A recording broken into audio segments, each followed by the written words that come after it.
Pourquoi je soutiens Tshisekedi? Il ne faut pas me poser cette question pour la répondre au thé. Je peux soutenir Moïse Katumbi, pas soutenir rien.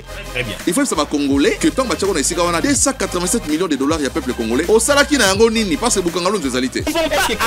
Non. Nous ne pouvons pas attendre ces années-là pour que être beaucoup de faire mandat pour la constitution. Donc, il y a un vrai pasteur à Congo, il y a Fachi. Berger, il y a Nganga, il y a avant Léopard, il y a match pour qu'il y ait Nganga. Parce qu'il a le pouvoir ancestral reconnu par la constitution. Échec Yandeko Bumba na ville à Kinshasa, ezali échec de l'IDPS. Ce protocole observé.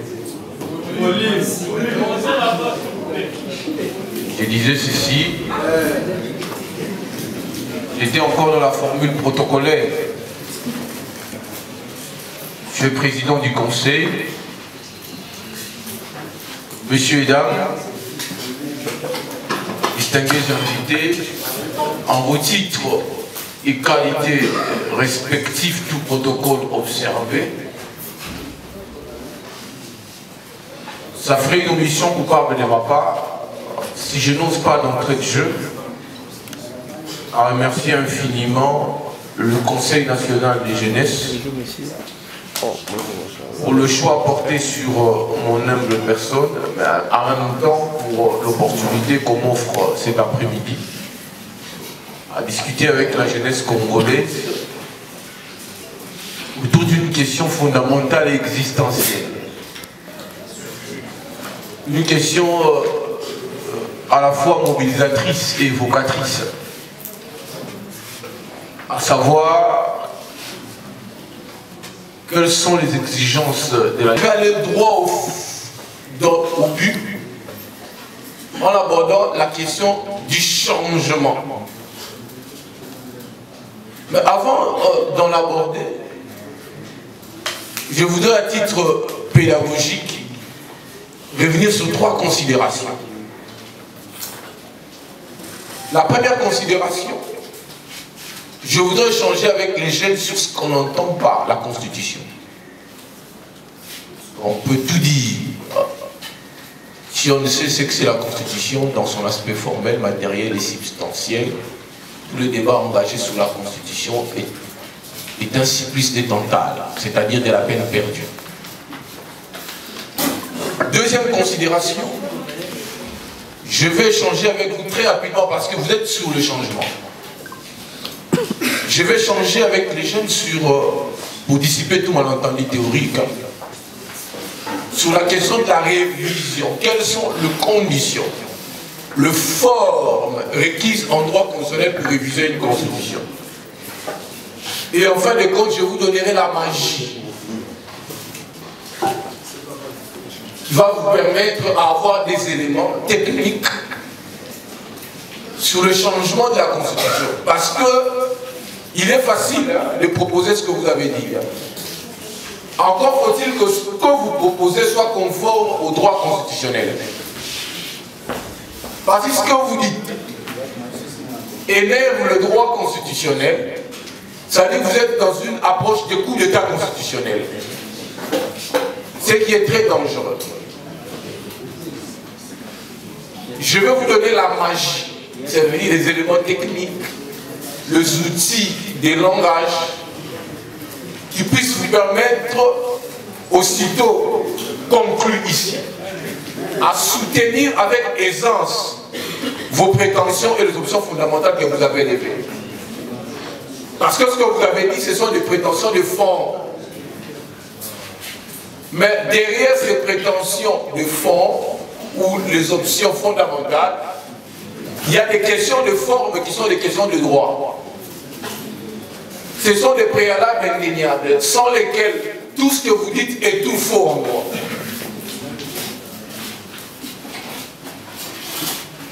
Commençons par la notion de la Constitution. Beaucoup parlent de la Constitution sans l'avoir lu ne serait-ce qu'en diagonale. C'est là où le débat perd son intérêt, son éclat. On tente de discuter sur la Constitution alors qu'on ne l'a jamais lu. On propose des changements d'un texte qu'on n'a jamais vu, dont on a vu peut-être la couverture. Si je me fais un exercice ici, je vous pose la question, la Constitution, combien d'articles? Très peu s'en sortiront. Il y a quelqu'un qui a dit 26. Un instant, on y va. La Constitution, combien de titres rapidement? Oui. Ah? Combien de chapitres? Un instant. Déjà, il y a un problème. Alors, on le peut bien, je suis en train de donner des outils pour la discussion de demain. On peut discuter d'un changement ou d'une révision lorsque préalablement on maîtrise les textes qu'on veut réviser ou changer. Parce que toute nouvelle constitution, disait un auteur, je cite Michel Tropert, énonce implicitement les principes des renversements des constitutions qui les défendent ou du texte constitutionnel qui la défend. Et donc, toute nouvelle constitution est un procès directement intenté contre la constitution en vigueur. Alors il faut y déceler des griefs et des bons griefs avant d'arriver au changement. La question de la constitution, on peut en discuter, c'est une question sociétale, mais faites très attention. C'est une question technique, éminemment technique. C'est comme ça, il y a un professeur, je cite mon aîné, André Mbata, je le soutiens, qui disait que tout licencié en droit n'est pas juriste. Et tout juriste n'est pas constitutionnel. Attention, la Constitution n'est pas ce qu'on voit. La Constitution est un texte sacré. C'est le construit national qu'on peut déconstruire sans nous déconstituer littéralement. La Constitution est une charte sacrée qu'on peut toucher. On appelle donc l'affaire inscrite sur R-Cons 1800. À cette étape de la procédure, le greffier veut donc acter qu'à l'appel de la cause, la partie requérante comparaît. Merci, Madame la Cour. Elle doit inéluctablement subir des réformes pour une adaptation tous azimuts de ces derniers aux réalités d'une nation. Acter qu'à l'appel de la cause comparée sans souffrir de l'hippopotomonstrose esquipédaliophobie. Maître Enoch Mano Katezo, avocat inscrit dans une multitude de barreaux au monde, mais pour des raisons de nationalité et de réciprocité, Madame la Cour, nous sommes avocats inscrits au tableau du barreau de la Cour de cassation et des conseils d'État, conjointement avec.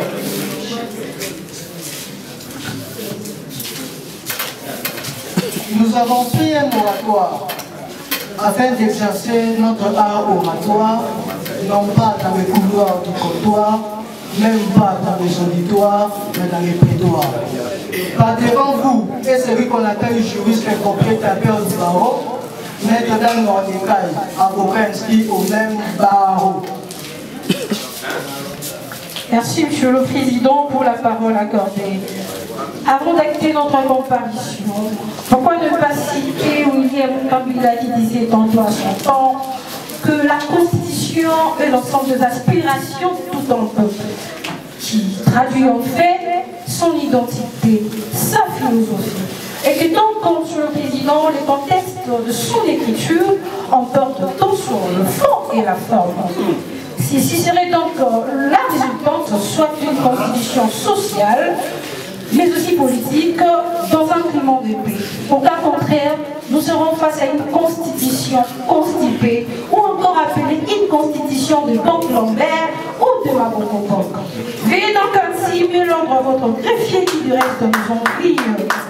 Malheureusement, nous sommes déjà mariés, mères de 2 enfants, d'acter avec sagacité, vivacité, célérité, rapidité, la gymnastique métaphysico-comparationnelle de Maître Gémina Moukala, appelé par les intimes la Côte-Jaune du barreau, l'afrocentriste de droit à l'emploi, avocate inscrite dans plusieurs barreaux au monde. Mais c'est pour des raisons de simplicité, merci beaucoup, madame, mais aussi d'humilité qu'au pays nous sommes inscrits au tableau du barreau, pris la cour d'appel de Kinshasa. Félicitations. Étant donné que nous sommes l'oméga du collectif, Monsieur le Président, il y a un point.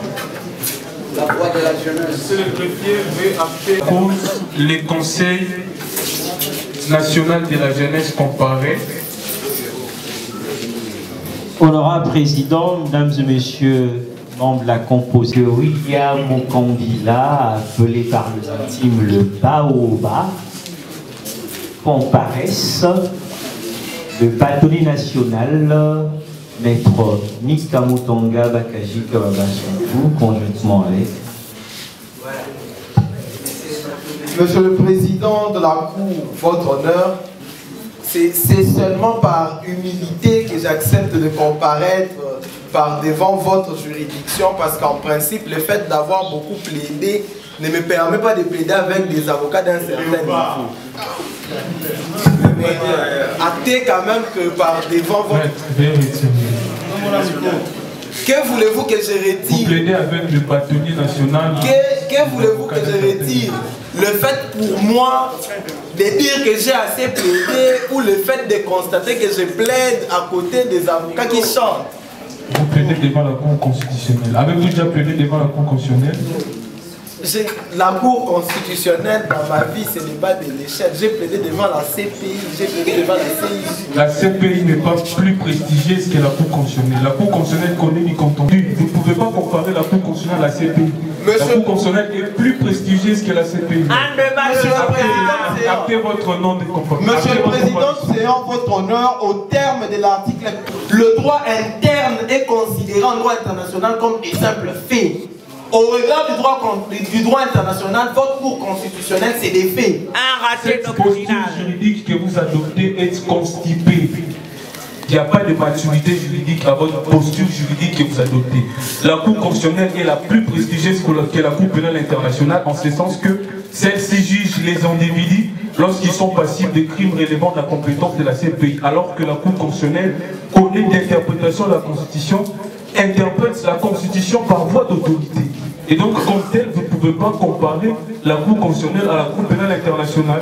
Ainsi donc, la Cour constitutionnelle est plus prestigieuse que la Cour pénale internationale. Veuillez acter votre comparution, maître. Je vais quand même acter ma comparution avec rétablir là où il est violé. Et nous sommes là pour le faire parler là où on peut le faire taire. Je voudrais quand même noter à l'intention de la juridiction que le droit international et le droit interne fonctionnent dans une sorte d'osmose et que point n'est besoin de chercher. Le débat aujourd'hui n'est pas sur la supériorité, sur l'infériorité, mais c'est sur la manière dont ces décisions peuvent, en fait ces juridictions peuvent cohabiter dans une sorte de dialogue des juges ou de dialogue des jurisprudents. Actez donc à l'appel de la cause comparée, Maître Maxime Kitenge, avocat inscrit au tableau du barreau, après la cour d'appel de Kinshasa. La Cour reviendra dans son avis prononcé,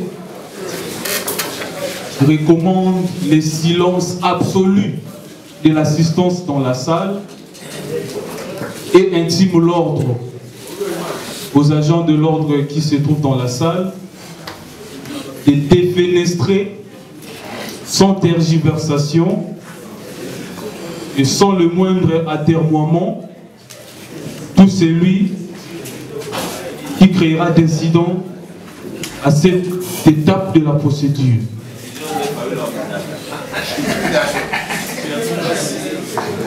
La Cour rejette l'argument selon lequel cette constitution est le fruit de la crise. Je rejette l'argument selon lequel cette constitution... Il rejette l'argument selon lequel cette constitution serait la source de malheur. S'agissant des caractères intangibles des dispositions de l'article 220, la Cour rappelle que cette intangibilité est absolue des dispositions de l'article 220. Il n'a pas besoin d'être verrouillé par une autre disposition, d'autant plus que l'article 220 constitue lui-même un verrou. La Cour va essentiellement se prononcer sur la question de l'interprétation des dispositions de l'article 218 et suivant de la Constitution. Pour la Cour, entre la réforme constitutionnelle et l'asphyxie mieux l'inanition de la nation. Celle-là, c'est-à-dire la réforme constitutionnelle, est toujours sous-entendue au but de sauver l'État et ses institutions en permettant l'oxygénation de la nation. La Cour rappelle en outre que lorsque les dispositions intangibles ne permettent pas le bon fonctionnement des institutions de la République, sa révision ne pose aucun problème car il revient à chaque génération de définir sa destinée dans la Constitution et même de redéfinir son identité et son histoire constitutionnelle. Les dispositions de l'article 218 permettent la redéfinition de la Constitution par la procédure de révision. Cette révision peut même toucher les dispositions intangibles en vertu de la technique de double révision.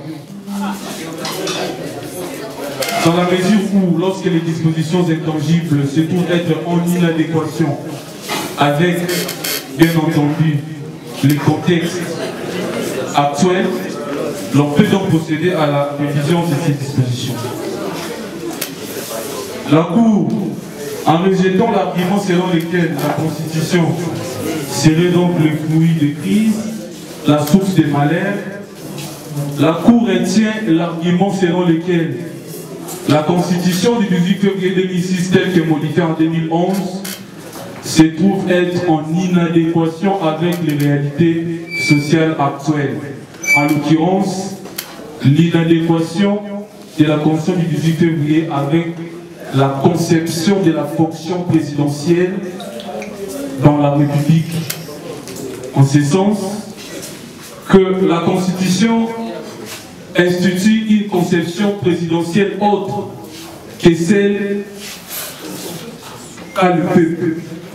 Et cette inadéquation entre la conception de la fonction présidentielle au vu de ses compétences telles que retracées dans la Constitution, c'est tout donc être en incompatibilité avec la Constitution actuelle. C'est ainsi que la Cour retient l'inadéquation totale ni l'incompatibilité de la Constitution du 18 février 2006 avec les réalités socio-économiques actuelles.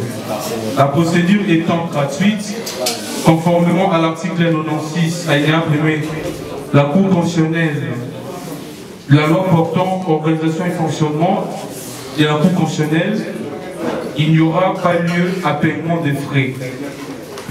C'est pourquoi, via la Constitution de la République telle que modifiée à ce jour, spécialement les articles 218 et suivants, vu la loi organique numéro 13 par 026 du 15 octobre 2013 portant organisation et fonctionnement de la Cour constitutionnelle, spécialement les dispositions des articles 43, 48 et 88 et 96 alinéa D, vu le règlement intérieur de la Cour constitutionnelle, spécialement les dispositions des articles 54 et 91 alinéa D et 3, la Cour constitutionnelle, siégeant en matière d'interprétation de la Constitution, après avis du procureur général, se déclare compétente. Dit la présente requête recevable est fondée, en conséquence, déclare qu'à l'aune des énonciations de dispositions des articles 218 et suivants de la Constitution, au vu de l'inadéquation de la Constitution du 18 février 2006 avec les réalités. Vous venez de participer à ces assises que les jeunes ont organisées concernant la révision et le changement de la Constitution. Ils pensent déjà pour la construction de la 4e République. Bien, je suis venu échanger avec les jeunes autour des questions fondamentales et existentielles. Les questions que vous avez évoquées tout à l'heure, principalement celle du changement et subsidiairement celle de la révision constitutionnelle. Comme professeur de droit constitutionnel, je suis venu éclairer la lanterne des jeunes sur le principe, les conditions, les formes, procédures, aussi bien de la révision que du changement de la Constitution. Même si la tendance qui a émergé dans la salle, c'était le changement de la Constitution pour le basculement vers la 4e République. Alors il fallait leur donner des ingrédients des droits constitutionnels pour qu'ils sachent dans une large mesure s'ils veulent la 4e République, qu'est-ce qu'il faut faire en droit pour arriver à la 4e République. S'ils veulent la révision constitutionnelle, qu'est-ce qu'il faut faire en droit pour que cette révision constitutionnelle ne puisse pas se transformer à une fraude à la Constitution. Et donc je suis venu en bon sentinelle, échanger avec les jeunes autour de ces problématiques, ces deux problématiques fondamentales qui marquent aujourd'hui l'actualité congolaise. Vous êtes professeur et aujourd'hui tout le monde parle de la révision, du changement constitutionnel. Est-ce que nous pouvons avoir votre point de vue à l'ère actuelle, la République démocratique du Congo peut passer au changement? Donc pour l'heure, je leur ai dit que, par exemple, s'agissant de la révision constitutionnelle, j'aurais dit qu'il ne faut pas qu'on y mette du tabou dedans. Il ne faut pas qu'on y mette, je vais dire, de la mystique autour de la question de la révision constitutionnelle. C'est une pratique constante de tous les États modernes. Et toutes les constitutions sont faites pour être révisées. Et d'ailleurs, il y a un auteur qui disait « Vivre, n'est-ce pas, s'adapter ». Et donc, la constitution s'adapte à l'effet corrosif du temps. Parce qu'en droit constitutionnel, nous concevons mal qu'une génération soit assujettie par les lois qui ont été élaborées par une autre génération. Et donc, si la population congolaise veut de manière démocratique engager une discussion sur la modification, la révision de la Constitution, j'estime d'un point de vue constitutionnel, réviser une Constitution, c'est aussi la respecter. Et d'ailleurs, je l'ai mentionné dans mon speech, que dans cette Constitution, il existe véritablement des dispositions handicapantes. Et j'en ai dénombré 13 dispositions handicapantes. Mais sauf que dans ces pays, on donne moins de temps aux constitutionnalistes. On donne plus de temps aux constitutionnalistes et des dimanches qui discutent des dispositions qui ne sont pas par ailleurs malades. Et puis ça floue les débats et les débats perdent tout son éclat et tout son intérêt en droit constitutionnel. Merci. Vous voulez encore une autre question? Si on peut avoir 3, 4 articles qui dérangent la Constitution. Non, ben, il y en a 13. Je crois qu'on va élaborer un cadre dans lequel nous allons discuter. Et je fais vocation des articles 85 à titre indicatif, article 144 de la Constitution et 119.2. Ces trois dispositions, comme vous le... Pardon? J'ai dit 119.2. 117, c'est ce que vous parlez, ce que vous évoquez. 217. 217, ce que vous évoquez. On y reviendra avec force et détail. Là, moi, j'ai parlé des articles 85, 144 et 119.2. J'estime que ces dispositions sont contradictoires et s'excluent les unes des autres. Relativement à la procédure des déclarations de l'état de siège et l'état d'urgence. Vous avez remarqué que l'article 119.1.2, le régime qui est institué est un régime d'autorisation. C'est-à-dire que le président ne peut pas décréter l'état d'urgence sans en avoir obtenu l'autorisation du Congrès. Mais par contre, lorsque vous avez l'article 85, le président a le plein pouvoir de proclamer l'état de siège et l'état d'urgence. Et l'article 144, en application de l'article 85, dit que le Parlement s'est réuni alors pour prendre des dispositions. Voyez-vous? Et donc l'article 85 va en synchronie avec l'article 143. Mais cette synchronie n'est pas suivie par l'article 119.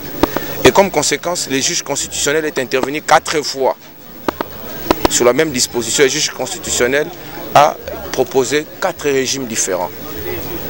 D'abord, dans un arrêt dit arrêt R11 061, où le juge constitutionnel a institué un régime de déclaration. Ça veut dire qu'il a dit que le président de la République n'a pas besoin d'aller au Congrès. Il peut décréter l'état de siège ou l'état d'urgence. Et puis il y a eu un autre arrêt R11 17, où le juge constitutionnel dira donc le régime qui est instauré, c'est un régime d'autorisation. Le président devra aller au Congrès pour obtenir l'autorisation. Et puis enfin, en fin de compte, c'est le régime alternatif qui est institué par l'arrêt R11 1200 et puis le régime de concertation qui est institué par l'arrêt R11 1550. Si le juge constitutionnel lui-même est instable sur le...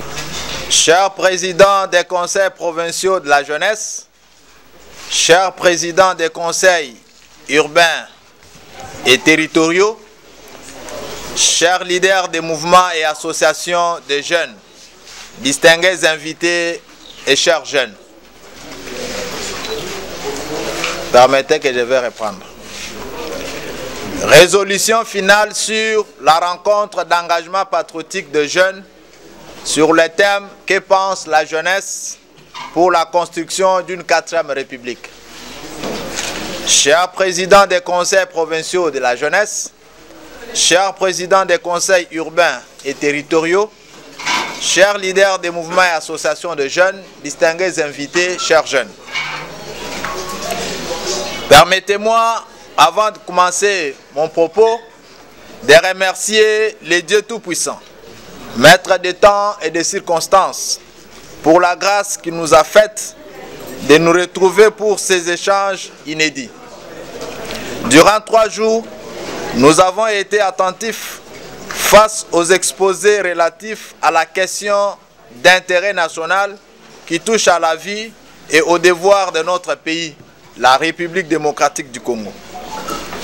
Je tiens vivement à remercier les différents intervenants qui nous ont honorés par leur présence et leur expertise. Leurs exposés magistraux basés sur la pratique nous ont permis d'avoir une vision globale sur les fondamentaux de la Constitution du 18 février 2006, y compris les motivations de sa réforme. Je remercie sincèrement les délégués venus de toutes les provinces de la République d'avoir rehaussé de leur présence à cette rencontre d'engagement patriotique, nonobstant les difficultés et embûches rencontrées. Que pense la jeunesse pour la construction d'une 4e République? Tel a été le thème pertinent au cœur d'un débat houleux entre jeunes pendant ces 3 jours. En effet, la question de la réforme constitutionnelle implique au plus haut point la jeunesse dans la mesure où celle-ci représente à elle seule plus de 75% de la population congolaise. Pour rappel, lors de mon discours d'ouverture de ces assises, j'avais souligné que la Constitution n'était pas qu'un tas d'articles au service des juristes ou des constitutionnalistes. Par contre, elle est l'âme, les tempéraments, l'agir et les habitudes d'un peuple. C'est ce qui nous constitue et nous construit. Elle doit par conséquent répondre aux aspirations idéologiques et philosophiques du peuple. Elle n'est pas immuable, moins encore une tente dressée pour le sommeil. Elle doit s'adapter aux besoins et réalités de la société. C'est ici l'occasion de saluer le courage et l'audace républicaine du président de la République, son Excellence M. Félix Antoine Tshisekedi Tshilombo, d'avoir lancé ces débats rénovateurs sur la réforme constitutionnelle. Et la jeunesse congolaise dans son ensemble s'est appropriée de cette question d'actualité en vue d'apporter sa contribution non négligeable à l'action publique en saisissant l'opportunité de participer directement dans la construction d'une société meilleure que nous voulons tous. Oui, la jeunesse congolaise est fondamentalement d'accord pour la construction d'une 4e République qui passe non pas par la révision de la Constitution, mais plutôt par le changement de cette dernière. Car 18 ans après la promulgation de la Constitution du 18 février 2006, celle-ci a montré ses limites et ses faiblesses, devenant inadaptée aux réalités et enjeux de l'ère. De ce qui précède, la jeunesse congolaise propose ce qui suit. La réforme institutionnelle, passant par la suppression de certaines institutions bidétivores, entre autres les assemblées provinciales, le Sénat. La suppression également de certaines institutions d'appui à la démocratie telles que les conseils économiques et sociaux, les conseils nationaux de suivi des accords, la commission nationale indépendante et remettre l'organisation des élections au ministère de l'Intérieur. 2. L'instauration du régime présidentiel avec un exécutif monocéphale. 3. Les élections du président de la République au suffrage universel direct à 2 tours afin de renforcer sa légitimité. 4. L'encadrement du multipartisme avec 2 ou 3 courants politiques, notamment la gauche et la droite, ou soit les libéraux, les socialistes et les capitalistes. C'est une réforme majeure pour lutter contre la recrudescence des partis politiques sans idéologie. 5. L'institutionnalisation du principe de la représentativité de la jeunesse à tous les niveaux du pouvoir et des prises de décision. 6. La consolidation de la mise en œuvre effective de la décentralisation en vue de renforcer le développement. 7. La définition et l'instauration d'un modèle économique national qui répond aux défis et booste le potentiel et dotation naturelle de notre pays. 8. La réforme du système éducatif national au regard des enjeux socio-économiques, technologiques, culturels et mondiaux en passant par la gratuité de la formation professionnelle et l'octroi obligatoire de bourses d'études aux jeunes. C'est pourquoi nous lançons un appel au pouvoir public, à la société civile, aux communautés et à toutes les personnes éprises de paix, de justice et d'amour, de travailler ensemble pour soutenir la vision du président de la République et chef de l'État, son Excellence, M. Félix Antoine Tshisekedi Tshilombo, en vue de donner à notre cher et beau pays les raisons de croire et d'espérer. Ainsi, le Conseil national de la jeunesse, à travers sa représentation dans l'ensemble du territoire national, sa proximité avec la population, sa capacité de mobilisation des masses, a des atouts qui les prédisposent à jouer un rôle moteur dans cette démarche.